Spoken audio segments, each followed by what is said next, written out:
तो Archimedes principle का ये वाला पोर्शन मैं एक बार फिर से रिवाइज कर दूं। When a body emerge in a liquid it occupies space, some space in the liquid which is earlier occupied by the liquid, that is it displaces the liquid. अब जितना वॉल्यूम लिक्विड का displace करती है, कितना करती है, जितना उसका जो submerge part of the body का वॉल्यूम होता है।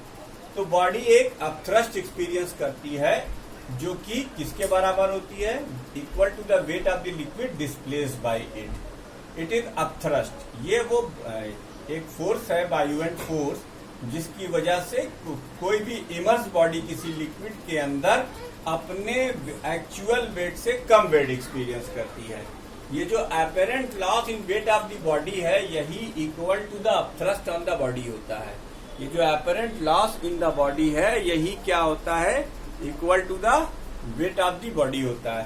तो कृपया इसे नोट करें। अब हम आर्किमिडीज प्रिंसिपल का ओरिजिनल स्टेटमेंट लिखेंगे। अब ये तो हमने भूमिका बांध दी, आपको सब समझा दिया कि भैया जब आप किसी बॉडी को इंसर्ट करते हो किसी लिक्विड के अंदर, तो क्या होता है, वो जितना पार्ट इंसर्ट करता है उतना लिक्विड हटाता है, यानी volume of the liquid displace is equal to volume of the submerged part of the body. तो weight of the liquid displace is equal to weight of the submerged part of the body. और इसकी वजह से body का actual weight, body किसी liquid के अंदर उसका वेट जो एक्चुअल वेट से कम हो जाता है। तो ये जो अपेरेंट लॉस है, ये किसके बराबर होता है, अपथ्रस्ट के बराबर होता है। अब इसी को देखो आर्किमिडीज ने अपने सेंस में कैसे कहा। Now I am going to write the statement of Archimedes principle. Video को पॉज कर नोट करना आपका काम है, आगे बढ़कर पढ़ाते रहना हमारा काम है, ठीक है। इस तरह से अब देखिए आर्किमिडीज का प्रिंसिपल, इट स्टेट्स दैट, लाल कलम से नहीं लिखेंगे, ब्लू कलम से लिखेंगे। क्या लिखेंगे, इट स्टेट्स दैट। क्या कहते हैं साहब Archimedes, it states that. Archimedes के प्रिंसिपल यह क्या कहता है कि when a body is immerse in a liquid wholly और partially, when states that, it states that when a body immerse in a liquid wholly or partially, wholly or partially, पूरा डुबा दो, थोड़ा सा डुबा दो, तैरा दो, जो तुम्हारी इच्छा हो। partially, it states that when a body emerges in a liquid wholly or partially, it experiences an upthrust. It experiences an upthrust. क्या एक्सपीरियंस करती है, upthrust, which is equal to the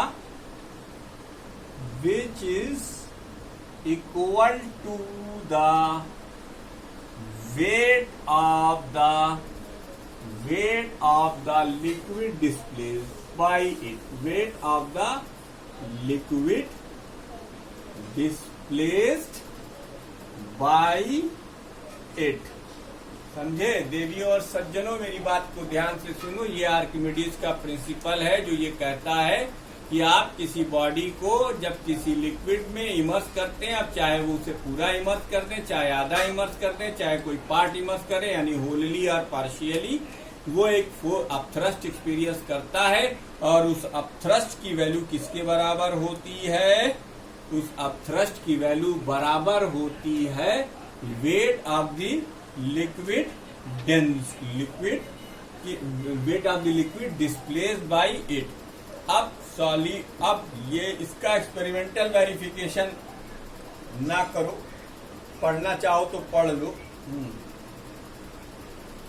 ये प्रिंसिपल ना सिर्फ लिक्विड पर apply हो सकता है, जबकि ये फ्लूइड पर भी अप्लाई हो सकता है, यानी गैसियस फॉर्म के लिए और लिक्विड फॉर्म के लिए, फ्लूइड की दोनों फॉर्म के लिए इक्वली एप्लीकेबल है। आप इसे चाहे तो नोट करके लिख सकते हैं, ठीक। अच्छा साहब, अब आइए इस प्रिंसिपल का हमारे साथ एडवांटेजेस क्या है, क्या हमारा फायदा है, हम वो देखें। लिखिए लेट, चलिए साहब इसी में आगे हम एक्सप्लेनेशन करते हैं।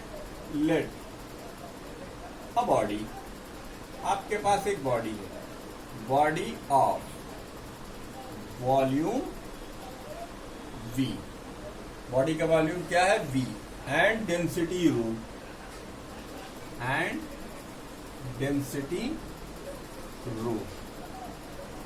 एक बॉडी है जिसका वॉल्यूम V है और डेंसिटी रो है। Be completely immersed, be completely immersed, completely immersed in a liquid, immersed, completely immersed in a liquid, in a liquid of density rho L। बात को ध्यान से समझना, एक बॉडी है जिसका वॉल्यूम V है, डेंसिटी रो है, इसे हमने एक लिक्विड में कंप्लीटली इंसर्ट किया है। ठीक है,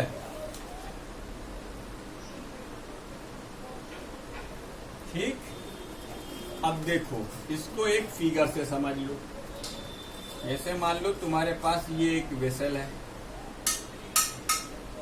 इस वेसल में इस हाइट तक पानी भरा हुआ है। फिलहाल ये बॉडी हमने यहाँ पर मान ली है, ये बॉडी, इसका वेट W यानी volume of the body, density of the body and G नीचे की तरफ काम करेगा। ठीक, अच्छा, इसके ऊपर एक अपथ्रस्ट ऊपर की तरफ काम करेगा, F by U and upthrust, इसकी वैल्यू क्या होगी, वेट और volume of the body multiplied by density of the liquid rho into L into G। ये दो बातें हो गई। तो इसके ऊपर दो फोर्सेस काम कर रहे हैं, एक FB और एक नो। तो आप इस सिचुएशन में depending upon the three condition, तो नेट फोर्स यार क्या है हमारा, V rho, net force experience by the body. Net force निकाल लो पहले, net force experienced by the body, ये हो जाएगा W माइनस FB यानी V rho G minus V rho L into G, V rho G into V rho L into G। अच्छा, ठीक, तो W माइनस FB। अब यहां पर तीन कंडीशंस हमको डिस्कस करनी है। क्या कि अगर मान लीजिए रोएल की वैल्यू रो से कम हो तब क्या होगा, रोएल की वैल्यू रो के बराबर हो तब क्या होगा, और रोएल की वैल्यू रो से कम हो तब क्या होगा। वीडियो को पॉज करो बेटा, इसे नोट करो, जगह हमारे पास बची नहीं है, हैं? देखो अभी वीडियो को पॉज करके नोट कर लो, हमारे पास जगह बची नहीं है। अब हम ये तो नहीं मिटा सकते, लेकिन हम ऊपर वाला स्टेटमेंट जरूर मिटाएंगे, आर्किमिडीज प्रिंसिपल। अब इसमें हम तीन केसेस करने जा रहे हैं, कोई आदमी कंफ्यूज मत हो जाना, ठीक है। इसके आगे चलो केस नंबर 1 यही करते हैं। देखो दिख रहा है, रिस्की हो जाएगा, छोड़ो, ऊपर करते। केस 1, इफ मान लेते हैं कि रो यानी डेंसिटी ऑफ सॉलिड, ये क्या है बेटा, density of solid is greater than rho L यानी density of liquid, density of liquid. ये रो L क्या है, डेंसिटी ऑफ लिक्विड है। रो की वैल्यू रो L से बड़ी है। इस केस के अंदर देखो V तो दोनों का सेम है हेंस, और G भी सेम है। इसका मतलब V rho G is greater than V rho L into G होगा। ठीक, अब अगर V रो अब अगर V rho G V rho L G से बड़ा हुआ तो इसका मतलब net force W minus F B will acting downward, है ना। तो हेंस नेट फोर्स यानी W minus F B will act in the downward direction, क्योंकि कि W की डायरेक्शन को ही हम रिजल्टेंट की डायरेक्शन मानेंगे, डाउनवर्ड डायरेक्शन। अब अगर नेट फोर्स नीचे काम कर रहा है then the body will sink, याद रखिएगा ये डेंसिटी तय करेगी कौन डूबेगा कौन तैरेगा, नहीं रेड कलर लिखते हैं। देन बॉडी विल सिंक, ये पहला केस हुआ। किससे डिसाइड किया हमने? डेंसिटी की मदद से। ठीक है बच्चों, दूसरा केस देखते हैं। क्या देखते हैं? दूसरा case number 2।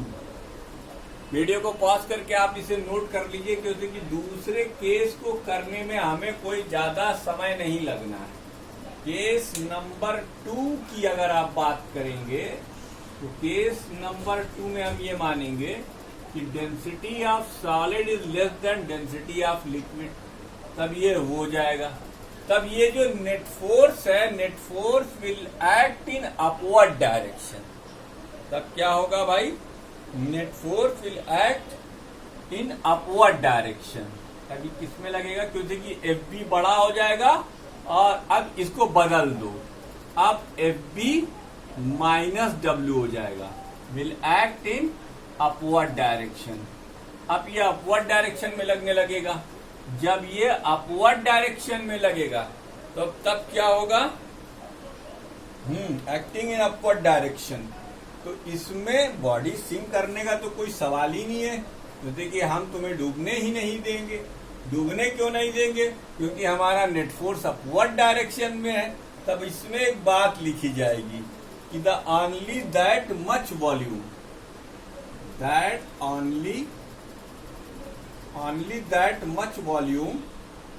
only that much volume से V डैश, मान लीजिए से V dash of the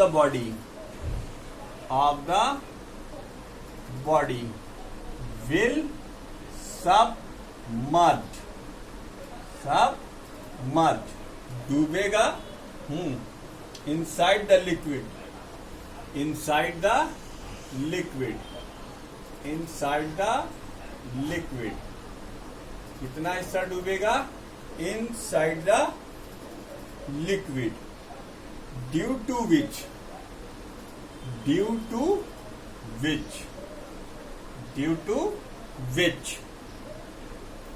upthrust, अर्थात F B is equal to V into rho L G balanced. क्या हो जाए? बैलेंस द वेट डब्ल्यू, बस उतना ही हिस्सा डूबेगा जितने हिस्से से वायु एंड फोर्स डब्ल्यू को बैलेंस कर दे, बाकी हिस्सा आपको लिक्विड के बाहर दिखाई देगा। तो वीडियो को पॉज कर 1 मिनट में इसको भी नोट कर लीजिए। केस नंबर 2 देखिए कितना आसान है। डेंसिटी डिसाइड करती है कि कौन डूबेगा और कौन तैरेगा। ये डिसाइड कौन करेगा बच्चों? ये डिसाइड करेगी डेंसिटी। किसकी? सॉलिड की, जिसको इमर्स कर रहे हो, और लिक्विड की, जिसमें इमर्स कर रहे हो। अगर सॉलिड की डेंसिटी लिक्विड की डेंसिटी से ज्यादा है तो वो डूब जाएगा। इसीलिए एक सुई लो और एक लकड़ी लो, लकड़ी की एक पतली सी वो ले लो, तो देखो तुम्हें लकड़ी तैरती हुई दिखाई देगी, जबकि सुई डूब जाएगी। क्यों? क्योंकि सुई की डेंसिटी लकड़ी की डेंसिटी के कंपैरिजन में, वाटर की डेंसिटी कंपैरिजन में बहुत ज्यादा है, जबकि वो लकड़ी की जो तीली है वो नहीं डूबेगी। क्यों? क्योंकि लकड़ी की डेंसिटी वाटर की डेंसिटी से कम है।